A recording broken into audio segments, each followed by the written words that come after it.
안녕하세요. 오늘은 사업계획서 관련돼서 여러분들 지금 시즌이잖아요. 그래서 여러분들에게 조금이라도 도움을 드리고자 이렇게 강의를 온라인으로 준비했습니다.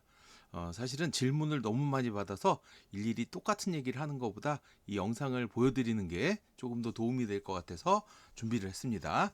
그래서 급하게 준비하다 보니까 좀 다소 부족한 면이 있더라도 좀 양해 부탁드릴게요. 우선 이제 제 소개를 좀 하자면 저는 이제 20대 중반에 학교를 때려치고 창업을 했어요. 그래서 청년 창업자 출신이고요. 어, 창업교육협동조합 이사장을 맡고 있습니다. 청년 창업사관학교라고 들어보셨나 모르겠지만 거기서 7년간 창업자들과 같이 도우면서 열심히 활동을 했었습니다. 한국 멘토링 협동조합 이사로 활동하고 있고요. KICT 멘토링 센터 CEO 멘토를 한 적도 있습니다. 네, 강의 경력은 사업 시작하자마자 강의를 했기 때문에 한 27년 정도 되는 것 같아요. 우선 오늘 얘기할 내용은요, 그냥 편하게 정부 지원 사업이라는 게 뭔지 먼저 보고 이거를 합격하기 위해서 우리가 어떤 전략을 세워야 되는지 말씀을 드릴게요. 근데 내용이 조금 유치할 거예요. 왜냐하면 여러분들이 너무 어렵게 접근하는 것보다는 실제 여러분들 작성에 도움을 줄 수 있는 쉬운 내용을 전달해 드리는 게 좋을 것 같아서 우리가 창업을 하기 위해서는 굉장히 많은 것들이 필요하지만 크게 세 개로 나누면 우선 사람이 있어야겠죠. 창업자. 예, 오셨죠? 네. 그리고 아이디어가 있어야 돼요.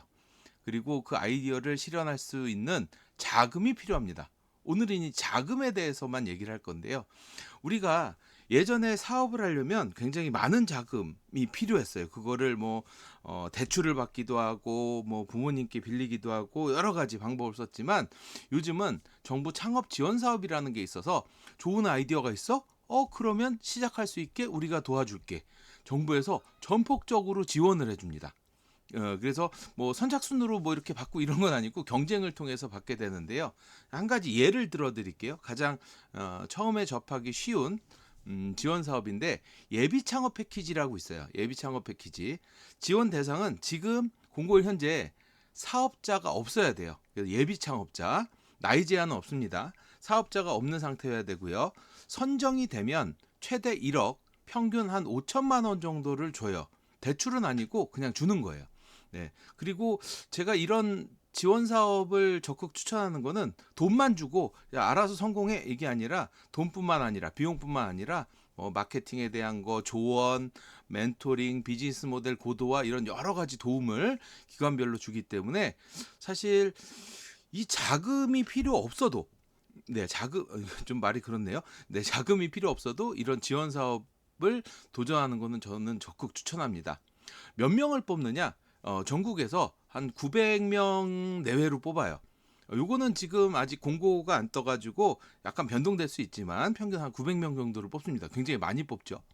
그런데 이 900명을 쫙 나열해가지고 1등부터 900등까지 선정하는 게 아니라 각 기관별로 모집된 사람들, 지원한 사람들을 데리고 평가위원들이 각각 평가하게 돼 있어요. 그래서 요 특성을 잘 아셔야 돼요. 내 아이템을 굉장히 좋게 볼 사람이 배정될지 배정 안 될지 그건 몰라요. 하지만 이거는 이 룰이기 때문에 오디션 룰이기 때문에 우리는 이거에 따라야 되는 거죠. 우리가 이거를 따를 때 그러면 어떻게 해야 선정이 되냐?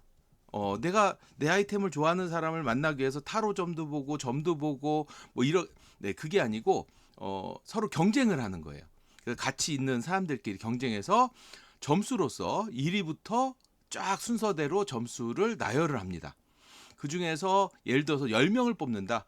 그러면 내 아이템보다 점수가 높은 사람이 10명이다. 그럼 저는 탈락이 되는 거고요. 내 아이템보다 점수가 높은 사람이 10명이 되지 않는다. 그럼 나는 합격을 하는 거예요. 아이템이 사실 좋고 나쁨이 있는 건 아니지만 예를 들어서 안 좋은 아이템들이 되게 많아가지고 내가 2등을 한다. 그러면 선정이 되는 거예요. 근데 나보다 좋은 아이템들이 굉장히 많다? 그럼 저는 탈락을 하는 거죠. 네, 요 기본적인 걸 알아두셔야 되고 이렇게 선정할 때 그럼 기준이 뭐냐? 딱 2번의 오디션을 거쳐요.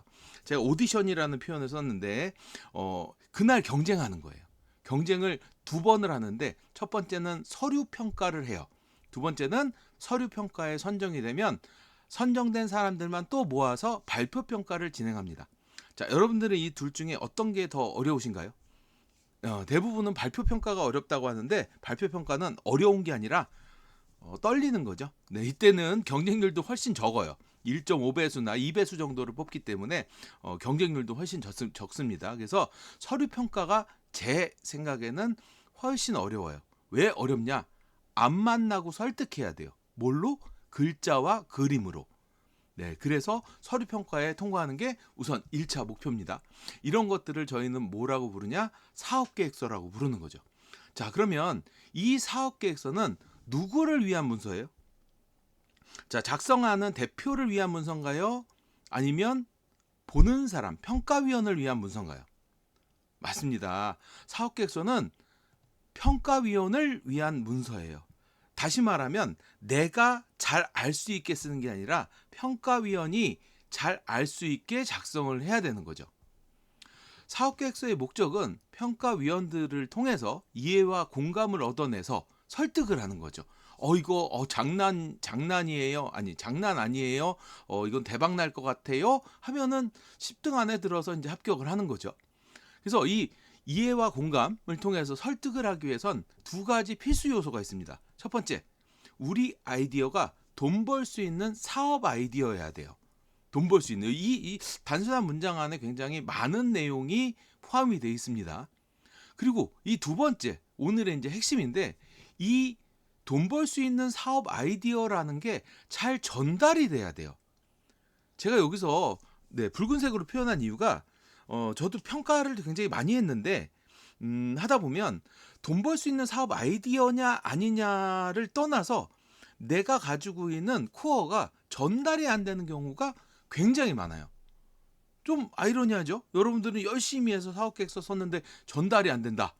이게 무슨 얘기냐? 네. 그거를 저랑 같이 한번 찾아볼게요. 그래서 만약에 내 아이디어가 돈 벌 수 있는 사업 아이디어처럼 안 보인다라고 했을 때 우리는 비즈니스 모델을 점검하고 고도화시켜야 돼요. 전달이 안 된다라고 했을 땐 사업계획서를 전달될 수 있게 바꿔야 돼요. 그런데 제 경험상 돈 벌 수 있는 사업 아이디어 비즈니스 모델을 고도화하는 것보다 이 전달에 대한 효과적인 전달 방법을 제시하면 선정이 더 많이 되는 것 같아요. 제 경험상. 그래서 제가 10년 넘게 이 창업판에서 이렇게 좀 활동을 하면서 선정되셨던 분들 중에 이제 과거를 회상해 보면 되게 기뻤던 때가 되게 많이 있어요. AI 하시는 분들 죄송한데 AI로 합격하는 거는 감사해요. 감사한데 막 기쁘고 그러진 않아요. 네. 왜냐면 약간 조금 수월하다고 해야 되나? 네. 그런데 이런 아이템들, 샴푸, 초콜릿, 떡볶이, 비누, 떡 이런 아이템으로 지원 사업에 선정되시는 분들 이렇게 도왔을 때는 굉장히 저도 기분이 좋습니다. 네. 저도 표현을 이런 아이템이라고 말씀드려 죄송한데, 네. 하여튼 그렇습니다. 이 상황이 그래요. 그러면 우리는 한정된 시간에 지원 사업 계획서를 평가해요. 평가위원들이 평가하는데 왜 내 거는 이거 장난 아닌데 왜 떨어지냐라고 했을 때 이런 것 같아요. 예를 들어서 여러분들 아이템이 저 보물이라고 칠게요. A 창업자는 저 보물이 아주 땅에서 금방 발견될 수 있어요. B 사업자는 굉장히 좋은 보물이지만 저 깊숙이 있어요. 아까 제가 말씀드린 것처럼 평가위원들은 정해진 시간 내에 사업계획서를 평가할 수밖에 없어요. 그러니까 땅을 파더라도 얼마 깊게 파질 못해요. 그래서 이런 상황에선 아이템의 퀄리티도 중요하지만 사업계획서의 퀄리티도 중요하지만 저 보물이 금방 발견되지 않으면 선정되기가 힘듭니다. 그래서 우리는 B처럼 썼을 경우에는 그 짧은 시간 안에 내 진짜 보물을 보여주지 못하는 경우가 있어요. 그래서 우리는 앞으로 이제 몇 차례 강의를 통해서 우리는 A처럼 금방 땅을 조금만 파도 발견될 수 있는 보물이다. 네, 이렇게 표현하는 방법들을 같이 해보도록 하겠습니다. 첫 시간이니까 그냥 짧게 이렇게 끝내고 바로 이어서 또 말씀을 드리도록 할게요.